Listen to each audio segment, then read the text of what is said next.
Thank you, Senator Perry. I have a couple questions and observation, and clearly there's some valuable principles in here as the bill reads, which essentially says that anybody's activities are protected if they hold a state certification or license for firmly held religious beliefs.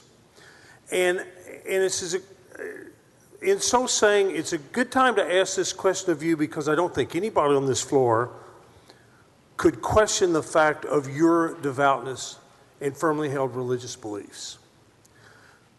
But at the same time, extending this bill out to the activities, wouldn't this bill essentially provide a defense to discrimination for somebody who felt like that discrimination was consistent with those firmly held religious beliefs?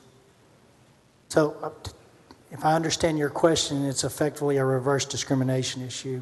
Am I understanding? No, I think it's directly, what if somebody said that I am not going to provide a service because you're a gay couple? And clearly federal law prescribes that when we talk about the Civil Rights Act, and I'm not sure about religious belief, but if somebody said, you're Muslim, I'm not going to provide this service. I don't think that's your motivation or ever could be, but doesn't this bill essentially provide a defense to of that discrimination or discriminatory behavior? No, it provides a defense that I believe in my religious liberty, that I can exercise that liberty in my practice no matter what profession that is. And if I choose to exercise my religious liberty and not provide that service, that it gives me the defense of my religious liberty, not an anti-discrimination.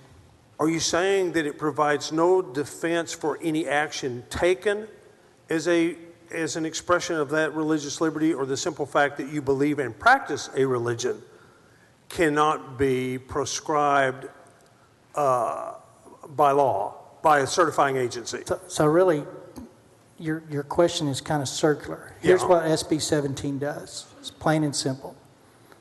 If I have a deeply religious held belief, and it's not in a life-sustaining situation, i.e. first responders, I have an obligation to provide service in that situation. And I'll just give you the example. If I am a medical practitioner and someone chooses or comes to my office for an abortion, and that's within my scope of practice, and I choose not to because that's something that's in violation of my religious deeply held beliefs, I won't perform that abortion, but my license is still on the line. But today, there's no defense of the reason I didn't provide that service was because of my deeply held religious beliefs. If I have Senate Bill 17, I then can go before the board. And here's the bigger picture here. I don't want a non-elected administrative board making the decision over what my religious liberty looks like or doesn't look like in application. That's something I think the courts are better suited for. But that's the example I can give you that's practical to me. Isn't it true, though, that any physician can refuse to provide abortion services anytime they want under existing law? Absolutely, but if they do it on their religious held beliefs, which I think that is why you would find the majority of those that choose not to do it, is because that's against their religious beliefs, gift of life, our sovereign creator, all of those factors that go into that thinking. Is that legal right now? That is not a defense today without Senate Bill 17. I don't have it as an enumerated defense that's very clearly, very lined out, very specific, that this is why I did what I did or didn't do in this case. And now I will put that on the books that as an administrative board, that is a enumerated defense of my faith.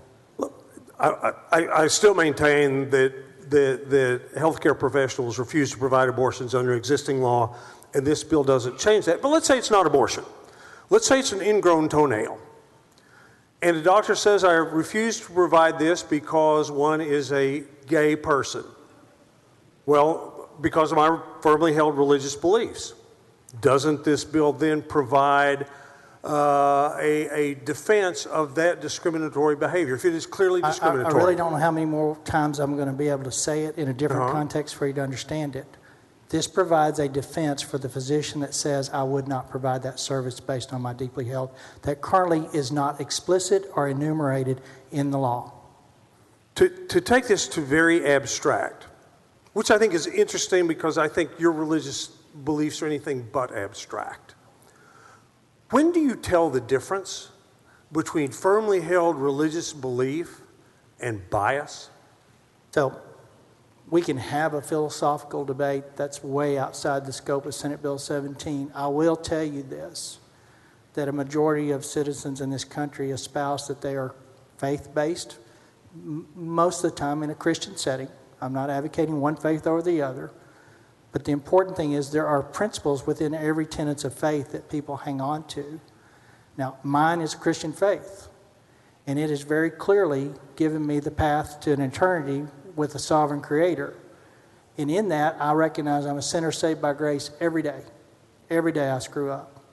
And that's just the makeup of human nature.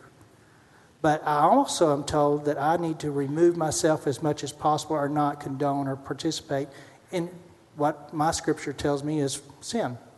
Pretty much plain and simple. There ought to be a repentive spirit, meaning turn away. So in the practice of my faith, and the people that practice faith such as mine, their heart breaks every time there's an innocent and unborn killed under the name of the law that's allowing it. We have a deep concern for those people and everyone in this world that they know our God the way we know Him. So if you want to get deeply held religious belief out here, there's no real definition of it. It's what you practice and what you believe. I have a forgiving God, and that's a great thing because gosh knows I need it. But I will tell you that this bill is advocating for a defense that without it, going forward in our times we face, my faith and your faith and everybody else's faith as they choose to practice it is up for grabs, in my opinion, with the public sentiment. And I will give you those list of examples as to why this bill has come about. Okay, thank you. Thank you, Mr. President. Thank you, Senator Seliger. Senator West, for what purpose?